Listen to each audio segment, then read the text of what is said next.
నమస్తే అండి. నేను మీ డాక్టర్ కళ్యాణ్ చక్రవర్తి, కన్సల్టెంట్ చైల్డ్ సైకియాట్రిస్ట్. ఈరోజు నేను ప్రత్యేకంగా మాట్లాడే టాపిక్ ఏంటంటే ఆటిజం గురించి. ఆటిజం అని మనం మాట్లాడుకుంటున్నాం. మరి దానికి సంబంధించినటువంటి ట్రీట్మెంట్ అనేది కూడా చాలా ఇంపార్టెంట్. ఎందుకంటే ఇప్పుడు ఆటిజం గురించి ట్రీట్మెంట్ అని కొట్టగానే 1,00,000 సెర్చ్లో, మనం గూగుల్ సెర్చ్లో కొడితే 1,00,000 వస్తున్నాయి. ఏదేదో అంటారు, అంటారు, ఈ మంత్రం అంటారు, ఆ మాయ అంటారు. దయచేసి పేరెంట్స్ అందరూ అర్థం చేసుకోవాల్సింది ఏంటంటే ప్రతిదానికి ఒక ప్రోటోకాల్ ఉంటుంది. ఇందాక నేను చెప్పినట్టుగా దాని కారణం తెలియనటువంటి ఆ జబ్బుకి, అదేవిధంగా దాని పరిష్కారం లేనటువంటి జబ్బుకి ఉన్నా కూడా దానికంటూ ఒక ప్రోటోకాల్ ఉంటుంది, ఒక పద్ధతి ఉంటుంది. ఆ పద్ధతిని అనుసరించగలిగినట్టుగా అయితే కనుక జబ్బు తీవ్రకరంగా అవటం, క్రానిక్ అవటము, లేదంటే అన్ట్రీటబుల్ కండిషన్లోకి వెళ్ళటము, ఏజ్ బార్ అవ్వకుండా ఉండటం అనేది జరుగుతూ ఉంటుంది. ఎందుకంటే ఆటిజంకి నేను ఇందాక చెప్పినట్టుగా assessment, diagnosis and treatment should be implemented in the right way at the earliest possible. అంటే వీలైనంత తొందరగా ఆ ట్రీట్మెంట్ అనేటటువంటి దాంట్లోకి రావాలి. కాబట్టి ఏంటంటే ఏదో మనం ఎక్కడో విన్నాము, ఎవరో చెప్పారు, వాళ్ళకి ఎవరోకో ఇంప్రూవ్మెంట్ వచ్చింది అనేటటువంటి బ్లైండ్ ఫెయిత్తో వెళ్ళి అన్నీ ట్రై చేసి, అన్నీ Jack of all trades master of done, అంటే అన్నీ చేసేసేవండి మా పిల్లలకి అని అంటూ ఉంటారు. ఫైనల్గా ఏ ఒక్కటి కూడా కంటిన్యూస్గా అండర్ సూపర్విజన్, ఒక పీడియాట్రిక్ సైకియాట్రిస్ట్ యొక్క సూపర్విజన్లో, పర్యవేక్షణలో ఒక ప్రోటోకాల్ నిమిత్తం వరల్డ్ హెల్త్ ఆర్గనైజేషన్ ఏవైతే అప్రూవ్ చేస్తుందో థెరపీస్, సైంటిఫిక్ రీసెర్చ్ బేస్ మీద, ఎవిడెన్స్ బేసిస్ మీద ఏవైతే కొన్ని వేల మంది పిల్లల మీద రీసెర్చ్ చేయడం ద్వారా వచ్చేటటువంటి నాలెడ్జ్ బేస్తో ఇంప్లిమెంట్ చేయగలిగేటటువంటి థెరపీస్ చాలా ఇంపార్టెంట్ అండి. ట్రీట్మెంట్స్ అన్న థెరపీస్ అని ఇది ప్రధానంగా పేరెంట్స్ అవగాహన చేసుకోవాల్సినటువంటి అవసరం. పలానా థెరపీ సెంటర్లో బాగుంది, ఆ థెరపీస్ బాగున్నాడు అని చెప్పి అటు పేరెంట్స్ వెళ్ళిపోవటం వల్ల ఏమవుతుంది అంటే ఈ essential most important golden period of time అనేది వేస్ట్ అవటం వల్ల మళ్ళీ మొదటికే వస్తున్నారన్నమాట. పోయింది ఏంటంటే టైము. ఆ గోల్డెన్ పీరియడ్ ఆఫ్ టైం పోగొట్టుకోవటం వల్ల, మళ్ళీ తిరిగి రానటువంటి టైం వల్ల మనం చైల్డ్ని రిస్క్ స్టేటస్లో పట్టుకెళ్తున్నాం అనేది మనం అందరం గుర్తుపెట్టుకోవాలి. తర్వాత మరి ఆటిజం అనేటటువంటి దానికి ఏ ట్రీట్మెంట్ పనిచేస్తుంది, దేనికి ఎవిడెన్స్ ఉంది, ఏది చేస్తే కనుక పిల్లలు తొందరగా ఇంప్రూవ్ అవుతారని మాట్లాడుకునే ముందు అసలు ఆటిజం ఎందుకు వస్తుంది అనేటటువంటిది కొద్ది క్లుప్తంగా మనం మాట్లాడుకుందాం. ఆటిజంకి ఇప్పటికీ కూడా ఏ కారణం చేత వస్తుంది అనేది మనకు తెలియదు.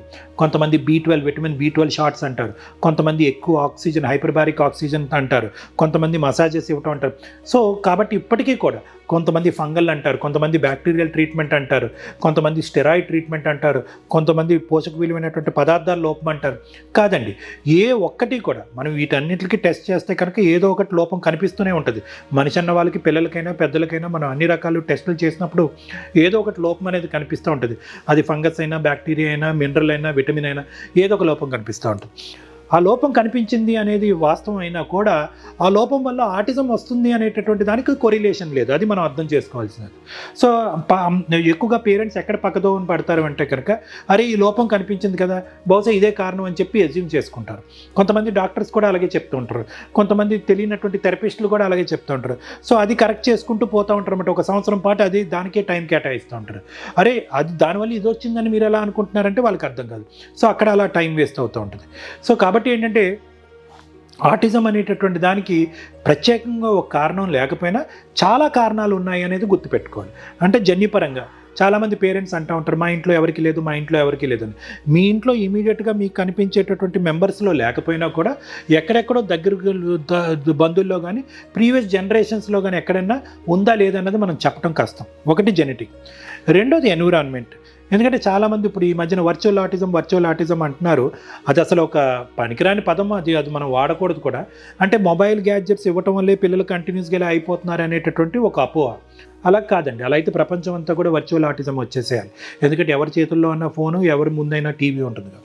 అలా కాదు, ఎవరికైతే కనుక ఈ జన్యుపరమైనటువంటి ప్రొపెన్సిటీ ఉంటుందో, ఎవరికైనా కానీ ఇలాంటి రావడానికి ఒక లక్షణాలు ఉంటాయి, అటువంటి వాళ్ళకి ఈ ఎన్విరాన్మెంట్ పరంగా ఒకే అంశాన్ని పదేగా మొనోటనస్గా ఇవ్వటం వల్ల, అంటే ఒక గ్యాడ్జెట్ కానీ, ఒక మొబైల్ కానీ పేరెంట్స్ బాగా బిజీగా ఉండటం వల్ల వేరే ఆట వస్తువులని దూరం పెట్టి, వేరే పిల్లల్ని దూరం పెట్టి, ప్రత్యేకంగా ఈ కోవిడ్ టైంలో ఈ మొబైల్స్ ఎక్కువ ఇవ్వటం వల్ల ఏమైంది అంటే కనుక ఈ జన్యుపరమైనటువంటి లోపం అనేటటువంటిది పైకి రావటం, సర్ఫేస్ అవటం అనేది జరుగుతుంది అన్నమాట.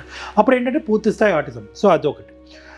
మూడో అంశం ఏంటంటే కొన్ని మినరల్స్ ఆర్ న్యూట్రియంట్స్ లోపం వల్ల, ఒమేగా-3 ఫ్యాటీ యాసిడ్స్ కానీ ఇలాంటివన్నీ కూడా.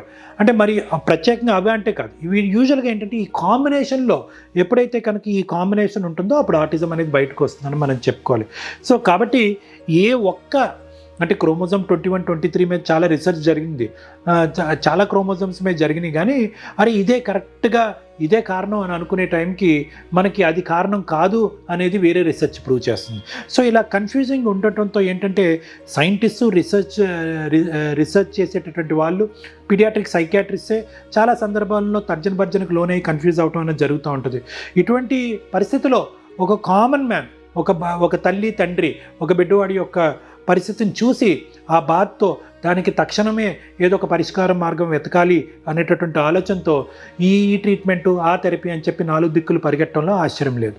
కానీ ఏదైనా కూడా ముఖ్యంగా ఆటిజం సంబంధించినటువంటి ట్రీట్మెంట్ మెయిన్గా చేయాలి అంటే కనుక ఫస్ట్ దాన్ని బాగా అవగాహన చేసుకుని రకరకాల, నేను ఇందాక చెప్పినట్టుగా 121 ట్రైట్స్, 28 డిఫరెంట్ టైప్స్ ఆఫ్ కేటగిరీస్, ఒకటి ఫాస్ట్గా ఇంప్రూవ్ అవుతుంది, ఒకటి స్లోగా ఇంప్రూవ్ అవుతుంది, ఒకటి ఈ థెరపీ పనిచేస్తుంది. So A category of autism అనేది ఫస్ట్ విభజించుకుని దానికి ఒక థెరపీ అనేది కానీ ట్రీట్మెంట్ అనేది కానీ ఒక పీడియాట్రిక్ సైకియాట్రిస్ట్ ద్వారా దాన్ని స్ట్రీమ్ లైన్ చేయటం అనేటటువంటి మొదటి మెట్టు ఏదైతే ఉందో అది చాలా ఇంపార్టెంట్. అలా కాకుండా ఒక బ్లైండ్ ఫెయిత్తో ఒక బ్లైండ్ ఫోల్డెడ్గా మనం ముందుకెళ్ళటం అనేది కరెక్ట్ కాదు.